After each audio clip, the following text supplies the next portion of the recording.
গুরুতর অসুস্থ জামাত ইসলামীর আমির ডক্টর শফিকুর রহমান চিকিৎসা নিতে যাবেন না বিদেশে। এটি কি দেশপ্রেমের এক অনন্য দৃষ্টান্ত, নাকি এটি ভণ্ডামি? সম্প্রতি আমরা সকলেই কম বেশি জানি যে বাংলাদেশ জামাত ইসলামের যিনি আমির রয়েছেন, আমিরে জামাত ডক্টর শফিকুর রহমান সাহেব, তিনি অসুস্থ হয়েছিলেন ওই জামাত ইসলামের যে জাতীয় সমাবেশটি হয়েছিল সোহরাওয়ার্দী উদ্যানে, সেই সমাবেশে। এরপর থেকে তিনি কিন্তু আবার ওই দিনই তিনি মোটামুটি সুস্থ হয়ে প্রাথমিক পর্যায়ে তিনি বাসায় ফেরত গিয়েছেন। তিনি মোটামুটি সুস্থই ছিলেন। সম্প্রতি কয়েকদিন আগে এরকম একটা নিউজ দেখলাম যে জামাতের আমিরকে হসপিটালে ভর্তি করা হয়েছে এবং ওনার এনজিওগ্রামি করা হয়েছে এবং তার হার্টে 5টা ব্লক ধরা পড়েছে এবং অতি দ্রুত তাকে ওপেন হার্ট সার্জারি করার পরামর্শ ডাক্তারদের পক্ষ থেকে দেওয়া হচ্ছে এখন। এবং আরেকটা নির্দেশনা ডাক্তারদের পক্ষ থেকে দেওয়া হয়েছে যে যে কোনো মূল্যে ডক্টর শফিকুর রহমান সাহেবকে যেন সিঙ্গাপুরে নিয়ে যাওয়া হয় কিংবা উন্নত কোনো দেশ থেকে চিকিৎসা করিয়ে আনা হয়, এরকম পরামর্শ ডাক্তারদের পক্ষ থেকে দেওয়া হচ্ছে। কিন্তু ডক্টর শফিকুর রহমান সাহেব কোনোভাবেই বিদেশে যেতে চাইছেন না চিকিৎসা গ্রহণ করার জন্য। তিনি বলেছেন যে আমার দেশের ডাক্তাররা যদি আমার চিকিৎসা করতে পারে তো করুক, না হলে আমি বিদেশে যাব না। এখন এই যে একটা বিষয়ে, একটা মানুষ অসুস্থ হলে তার শরীরের অসুস্থতাকে কাটিয়ে ওঠানোর জন্য চিকিৎসা গ্রহণ করা, এটা তো সুন্নত। এটা তো সুন্নত নবী সাল্লাল্লাহু আলাইহি ওয়াসাল্লাম, এটা অবশ্যই সুন্নত। এখন কারো যদি সামর্থ্য থাকে সে উন্নত চিকিৎসা গ্রহণ করতেই পারে, এটা তো দোষের কিছু নয়। এখানে ডাক্তার শফিকুর রহমান সাহেবকে যেহেতু তার ডাক্তাররা বলছেন যে তিনি যাতে সিঙ্গাপুরে কিংবা উন্নত কোনো কান্ট্রিতে গিয়ে চিকিৎসাটা করে আসেন, এক্ষেত্রে তিনি চিকিৎসা কিন্তু করতেই পারেন। এখানে আসলে উনি চিকিৎসা করতে দেশের বাইরে গেলে কে কি মনে করবে বা দেশের মানুষ ওনাকে খারাপ করবে, এমনটা ভাববার আসলে কোনো কারণ নাই। দেশের মানুষ কিছুই বলবে না, কিছু ভাববে না। সেই জায়গাটাতে বিষয়টা যখন এমন, তখন তিনি হঠাৎ করে বলছেন যে তিনি বিদেশি চিকিৎসা গ্রহণ করতে চাবেন না। ওনার যে একটা স্ট্যান্ড, উনি মরলে দেশেই মরবেন, না হলে বিদেশে উনি যাবেন না।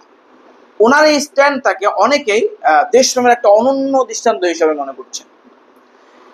যে একজন মানুষ কতটা দেশপ্রেমিক হলে তিনি বাহিরে চিকিৎসা নিতে যেতে চান না, উনি দেশেই ওনার চিকিৎসা করাতে চান এবং উনি মরলে উনি দেশেই মরতে চান। কত বড় দেশপ্রেমিক একজন মানুষ, কত বড় দেশপ্রেমের তার যে একটা উজ্জ্বল দৃষ্টান্ত স্থাপন করেছেন তিনি দেশপ্রেমের মধ্যে। এরকমটা ওনার দলের নেতৃবৃন্দরা এবং ওনাকে যারা অত্যন্ত পছন্দ করেন এবং ওনাকে ভক্ত সমর্থকরা যারা রয়েছেন, তাদের বক্তব্য অনেকটা এরকম।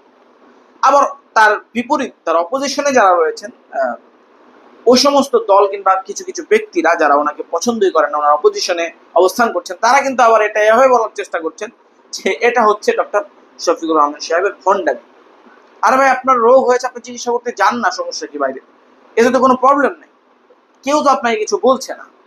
তাহলে আপনি কেন এটা করছেন? এটা তো নির্বাচনকে সামনে রেখে নির্বাচনমুখী একটা ভণ্ডামি ছাড়া আর কিছুই নয়, এমনটা অনেকে বলার চেষ্টা করছে। এখন আসলে বিষয়টা কোনটা, দেখেন, এক্ষেত্রে আসলে বলাটা খুব মুশকিল। কারণ কেন ডক্টর শফিকুর রহমান সাহেব এরকম সিদ্ধান্ত নিতে চাইছেন, এটা তো আসলে উনিই বলতে পারবেন। দিলের হালত, মানুষের অন্তরের অবস্থা তো একমাত্র আল্লাহ পাকই জানেন, আর ওই যে ব্যক্তির অন্তর অবস্থা তিনি জানেন। তিনি আর তার প্রভু ছাড়া, মাওলানা পাক ছাড়া তো এই অন্তরের অবস্থা সম্পর্কে অবগত হওয়ার কোনো আসলে সুযোগ নাই। সেক্ষেত্রে এটা বলা খুব মুশকিল যে উনি কি দেশপ্রেমের জায়গা থেকে এটা বলছেন বা এটা করছেন, নাকি উনি ভণ্ডামি করছেন। তবে বাহ্যিক দৃষ্টিতে যে বিষয়টা, ওভারঅল সামগ্রিক পরিস্থিতি বিবেচনা করে যেটা বলা যায়, সেটি হচ্ছে নিঃসন্দেহে ডক্টর শফিকুর রহমান সাহেব একজন অত্যন্ত গুণী ব্যক্তিত্ব এবং উনি সচ্ছল একজন মানুষ, ভদ্রলোক, নিতান্তই ভদ্রলোক।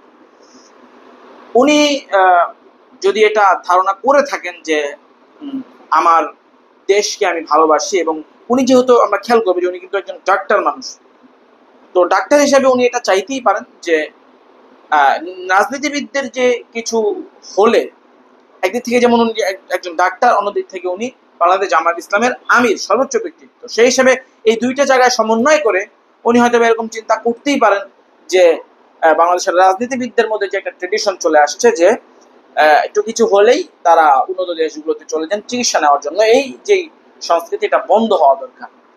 অনেকেই দেখেন এরকমটা 5ই আগস্টের পর প্রশ্ন করেছেন যে বাংলাদেশের আমাদের যে স্বাস্থ্য খাতটা রয়েছে, এটাকে উন্নত করার জন্য একটা অন্যতম পন্থা হতে পারে এটা যে রাজনীতিবিদরা যদি এরকমটা তাদের প্রতি একটা আইন করা হয়, বা তারা যদি এরকমটা মনে করেন যে আমি আমার কোনো চিকিৎসা নিতে দেশের বাইরে যাব না, আমি আমার দেশেই চিকিৎসা করব, তাহলে বাংলাদেশের যেই রাজনৈতিক মানে আমাদের যে স্বাস্থ্য খাতটার মধ্যে যে অনিয়ম, যে দুর্নীতিগুলো রয়েছে, যেই ব্যবসা খাতকে স্বাস্থ্য খাতকে ব্যবসা খাতে পরিণত করার যে একটা অভিযোগ রয়েছে মানুষের মধ্যে, সেটি অনেক অংশে কেটে উঠতে পারে এবং আমাদের স্বাস্থ্য খাতটা এটা উন্নতির দিকে যেতে পারে।